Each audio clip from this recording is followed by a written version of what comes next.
Sesudah itu matilah Raja Bani Amon, dan Hanun anaknya menjadi raja menggantikan dia.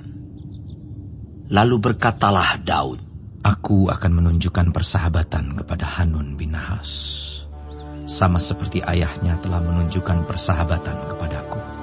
Sebab itu Daud menyuruh menyampaikan pesan turut berduka cita kepadanya dengan perantaraan pegawai-pegawainya karena kematian ayahnya. Tetapi ketika pegawai-pegawai Daud sampai ke negeri Bani Amon itu, berkatalah pemuka-pemuka Bani Amon itu kepada Hanun, tuan mereka, Apakah menurut anggapanmu Daud hendak menghormati ayahmu, karena ia telah mengutus kepadamu orang-orang yang menyampaikan pesan turut berduka cita? Bukankah dengan maksud untuk menyelidik kota ini, untuk mengintainya dan menghancurkannya, maka Daud mengutus pegawai-pegawainya itu kepadamu? Lalu Hanun menyuruh menangkap pegawai-pegawai Daud itu. Disuruhnya mencukur setengah dari janggut mereka dan memotong pakaian mereka pada bagian tengah sampai pantat mereka. Kemudian dilepasnya mereka. Hal ini diberitahukan kepada Daud, lalu disuruhnya orang menemui mereka, sebab orang-orang itu sangat dipermalukan. Raja berkata, Tinggallah di Yeriko sampai janggutmu itu tumbuh, kemudian datanglah kembali. Setelah dilihat Bani Amon bahwa mereka dibenci Daud, maka Bani Amon itu menyuruh orang menyewa dari orang Aram Bet Rehob dan orang Aram dari Zoba 20.000 orang pasukan berjalan kaki. Dari raja negeri Maaka 1.000 orang, dan dari orang-orang Top 12.000 orang.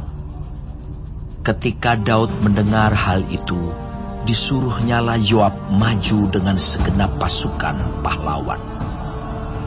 Lalu Bani Amon maju, diaturnya barisan perangnya di depan pintu gerbang.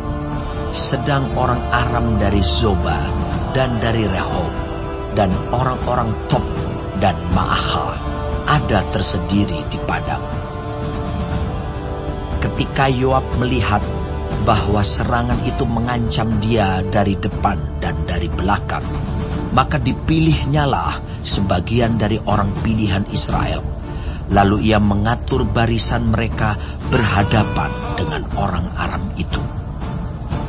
Selebihnya dari rakyat itu ditempatkannya di bawah pimpinan Abisai, adiknya, yang mengatur barisan mereka berhadapan dengan Bani Amon itu. Lalu berkatalah Yoab, Jika orang Aram itu lebih kuat daripadaku, maka haruslah engkau menolong aku. Tetapi, jika Bani Amon itu lebih kuat daripadamu, maka aku akan datang menolong engkau.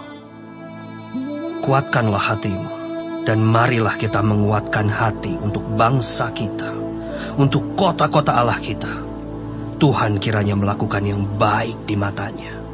Lalu Yoab dan tentara yang bersama-sama dengan dia maju berperang melawan orang Aram, dan orang-orang itu melarikan diri dari hadapannya.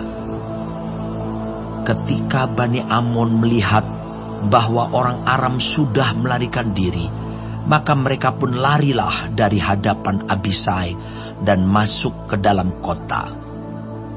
Sesudah itu pulanglah Yoab setelah memerangi Bani Amon, dan sampailah ia ke Yerusalem. Ketika orang Aram melihat bahwa mereka telah terpukul kalah oleh orang Israel, maka berkumpullah mereka bersama-sama. Juga Hadadeser menyuruh orang Aram yang di seberang sungai Efrat maju berperang. Mereka sampai ke Helam di bawah pimpinan Sobah, panglima tentara Hadadeser. Setelah hal itu diberitahukan kepada Daud, maka dikumpulkannya seluruh orang Israel, diseberanginya sungai Yordan, lalu sampai ke Helam.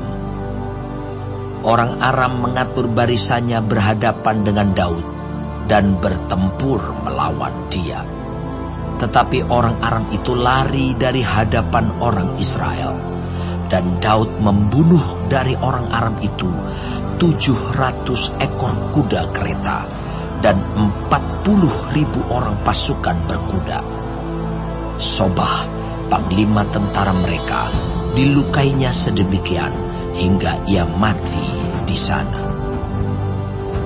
Ketika dilihat semua raja yang takluk kepada Hadadezer bahwa mereka telah terpukul kalah oleh orang Israel, maka mereka mengadakan perdamaian dengan orang Israel dan takluk kepada mereka.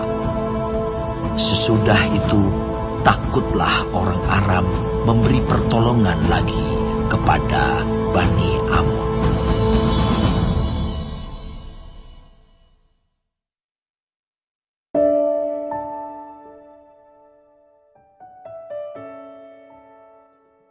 Shalom semua jemaat Tuhan, kembali kita di dalam pendalaman Alkitab Clearsight. Sekarang kita sudah memasuki kitab 2 Samuel 10. Tuhan Yesus memberkati. Penghinaan terhadap utusan Daud dan kemenangan dari Tuhan. Yang pertama, Daud ingin menunjukkan kebaikan. Ketika Raja Amon Nahas meninggal, Daud ingin menunjukkan belas kasihan kepada anaknya Hanun, karena Nahas pernah berbuat baik kepada Daud. Daud mengirim utusan untuk menyampaikan belasungkawa. Niat Daud adalah baik. Ia ingin membalas kebaikan dengan kebaikan. Yang kedua, Hanun salah menafsirkan kebaikan Daud. Para pemimpin Amon menuduh bahwa utusan Daud datang sebagai mata-mata. Hanun mempercayai fitnah itu dan melakukan tindakan yang sangat memalukan. Ia mencukur separuh janggut para utusan, ia memotong pakaian mereka hingga pantat, lalu mengusir mereka. Bagi bangsa Israel, ini adalah penghinaan besar. Salah tafsir dapat mengubah niat baik menjadi konflik besar. Yang ketiga, Amon dan Aram bersiap berperang. Tanpa bertobat, Hanun malah menyewa tentara Aram untuk melawan Israel. Ini menunjukkan hati yang keras, tidak mau mengakui kesalahan.